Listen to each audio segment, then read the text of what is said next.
Hi friends, please subscribe my channel for technical training and placement related videos. And if you want more updates on my videos, please click on bell icon. Thank you for subscribing. Hi friends, welcome to LV Training Solutions. Today we are going to see second part of control structures. In the last class we have seen how if statement will work, okay, and as well as if else also, and else if ladder and chained if, right? So these three statements we have seen in the last class. In today's class we are going to see nested if. Means nested means a if within the if is called as a nested if, right? And after that we're going to see what is the purpose of exception handling. Exception handling, we'll see the two topics today, right? See,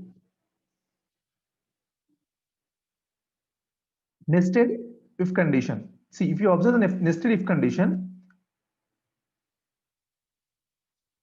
yes, you observe the nested if condition here, an if is there, right?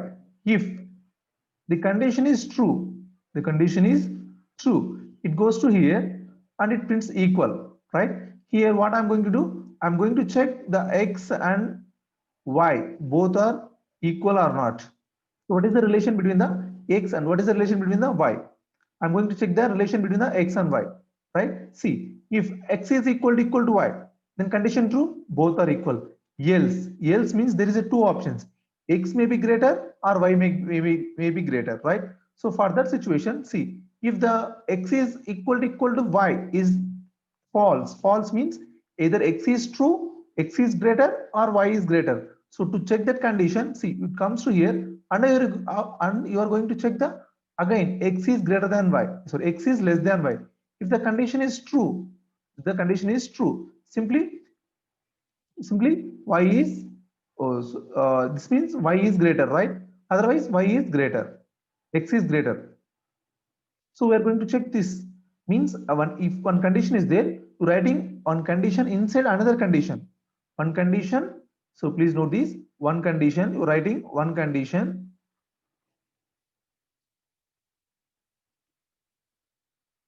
inside another condition. Another condition. Then it is called as a nested. Nested means, please remember, a condition right inside a one another condition. Then the statement is called as a nested conditions. Nested conditions. See, this is the if, right? So if x equal to y, condition true, it simply means x and y are equal. If else, else again you have a two parts, right? So if x is less than y, then x is less than y. Otherwise, x is greater than y. Is this clear? This is the nested, means writing one if inside another if. Then you are going to use the nested if statements. Nested if statements, nested for statements, nested while statements. So remember, a condition within the another condition is called as a nested condition. A loop within the another loop is called as a nested loop. Is this clear? Right? So we'll see practical all this. Next, exception handling, catching and accept, how it will work. Try and catch, try and catch. So we don't have a facility of this try and catch in C language, but the Python supports a try and catch language. See, so this is the program. This is the program to calculate the Fahrenheit. So in Fahrenheit, so we need to convert into the Celsius, right? Fahrenheit to Celsius. This is the program. Simply what they are going to do, reading a one number. First they are going to read a one number. After that, they're going to convert the number into the float because the Fahrenheit is in the float value. No? That is why I'm going to convert into the float. The float value is stored at the Fahrenheit, right? So after that, Celsius equal to, this is a formula, general formula you know already. By using this formula, I'm going to convert into Celsius, right? So for example, if I run this program, and read a value as Fred. So actually you need to read the value. What is the value you need to read? Float value, right? You need to read the float value. But we're going to read the character, I mean string. So the string is a different from the float, right? So we cannot convert that string to the float. So those situations we are getting the error is could not convert the string to float. could not convert the string to float. That is the error, you will get it here. That is the error, you will get it here. To overcome this, you should write the statements which you are going to generate an error inside the try block. Inside a try block, I'll show you the syntax. See, the same program, if you write like this, see, this is the data you are going to write, right? So if you write a program inside a try block, then if you enter a wrong input or wrong type, or it is a runtime error, then simply generates an error, runtime error, and the exception is the interpreter is move to here, and it prints the statement. So what is that? Enter a valid number or enter a valid value, and it terminates the program. Means simply it stops the abnormal termination. See, the program terminates abnormally. If you want to handle the abnormal terminations, you should use try and except. So if you consider in CPP and Java, you have a try and catch block. Here you have, what is that? Here you have try and except. That is the difference here. Yes, is this clear, right? Now,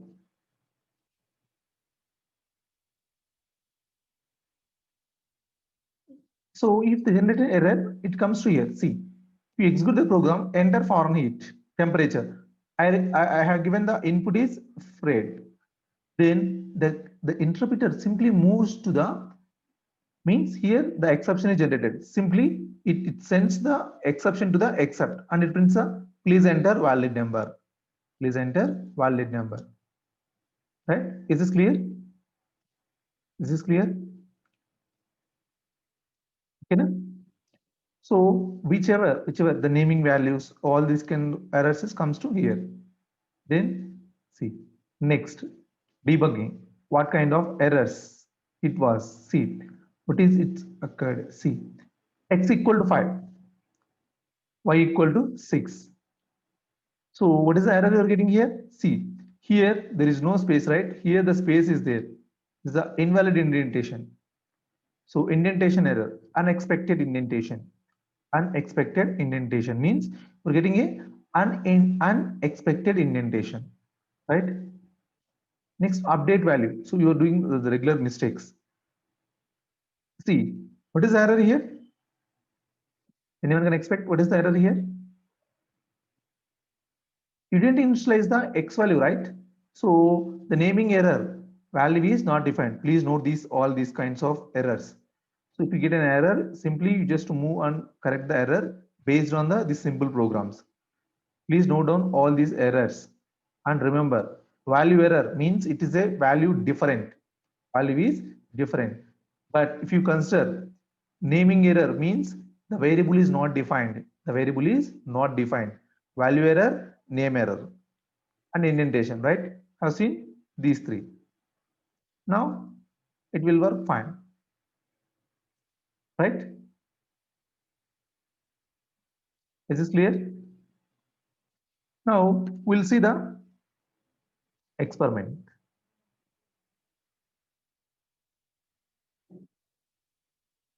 See, now we're going to take one new program.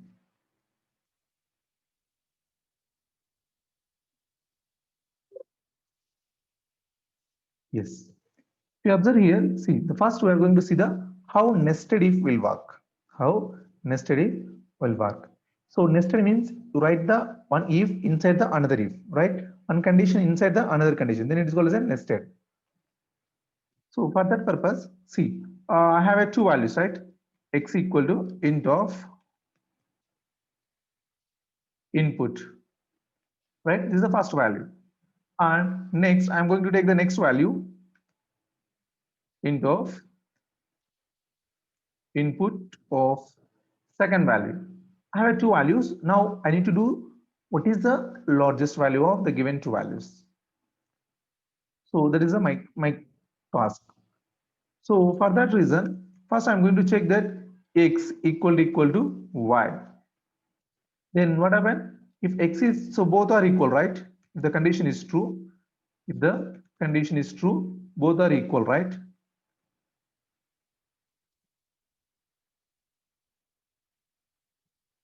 Please practice all these programs. Else.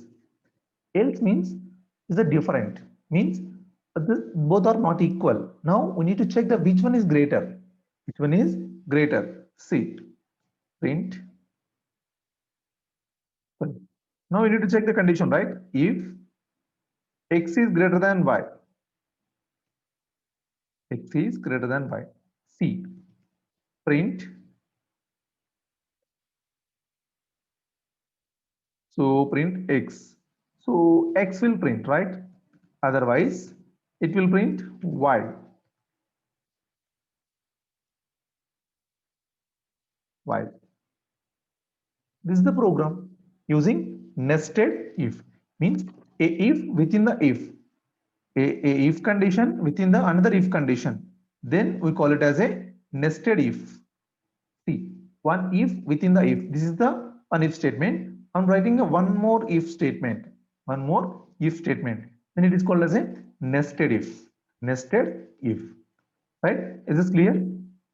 So now we'll just execute the program. What is the result we'll get it? We'll see.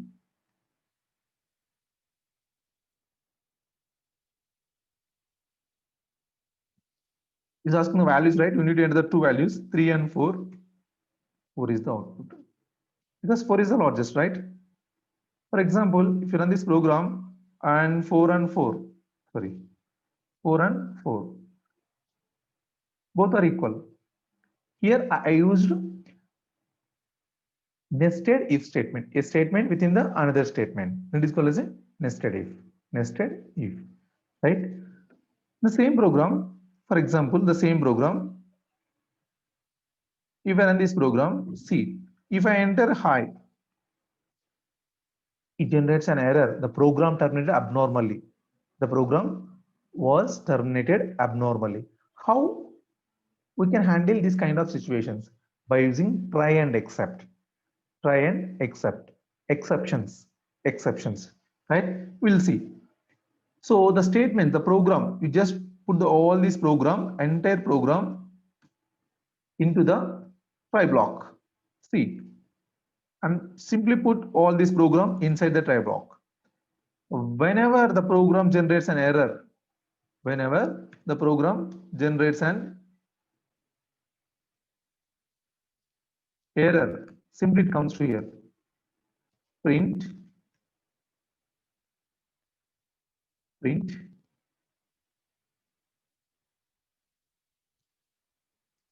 check your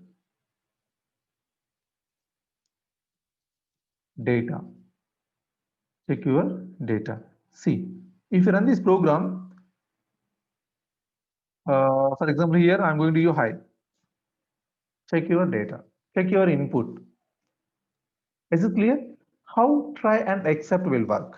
How try and accept will work. So try and accept is mainly used to handle the abnormal terminations. Abnormal terminations. When your program is going to terminate abnormally, simply you can use try and accept. Is this clear? So my suggestion is please go through the programs carefully and you have to practice the things.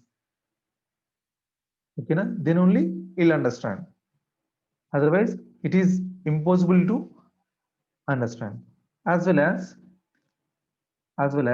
suppose you are going to perform some z equal to x by y. X by y. So if you run this program 2 and 0. Why it didn't check data? Means here it generates an error. So x value is 2 by 0. What I wrote? See, so 2 by 0 means it's a written 0. I mean, is not defined, right? So simply it doesn't say exception. But if you handle that kind of exceptions, you need a try and catch block. Try and except block. So the try block will return the exception, and the except block will accept and will handle that kind of exceptions simply. Is this clear? So please remember try block. Try. So try is a syntax like this. and except, except, except, right? So don't forget and try to use this try and except. So when you have naming errors and all kind of errors, but for example, sir, I want to do one thing.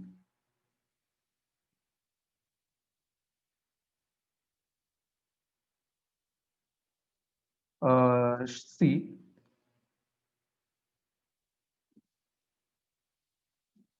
z equal to a, z equal to a. If you run this program, 5, 6, even your program is not terminated abnormally. So why it is generating an error means, see, here a is undefined, right? A is a undefined. All kinds of errors it will accept and it will handle. So naming errors, value errors, all kind of errors it will accept, right? So my suggestion is most of the people are not following the classes. So please follow the remaining classes. Already 7 lectures are over. So very few members are following, and as well as you people are not doing any exercises I have seen. But it is very useful in your programming in the future purpose also. Okay, now most of the companies are asking about the same Python. Right? It is an easy language to learn. So my request is please go through the videos and learn all the things. It is very helpful. Okay, thank you. Hi friends, please subscribe my channel for technical training and placement related videos. And if you want more updates on my videos, please click on bell icon. Thank you for subscribing.